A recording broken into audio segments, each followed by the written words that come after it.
দেশটি ছিল বন্দিখানা, আমরা ছিলাম বন্দি। লুবলাদুসার সাথে মোটে করিনি তো সন্ধি।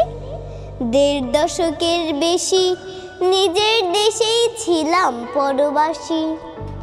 জালিম ছিল দেশের রাজা, অন্যরা দাস দাসী।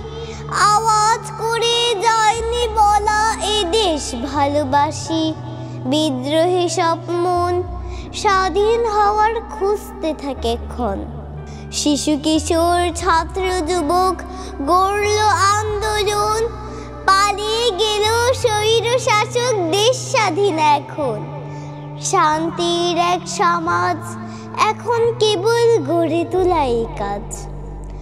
আবার যদি কালো শকুন নখ বাঁকিয়ে আসে, প্রমাণ দিবে ফুলকণিদা দেশকে ভালোবেসে। আবু সাইদ মুগ্ধ, সামনে শুধু দেশ গঠনের যুদ্ধ।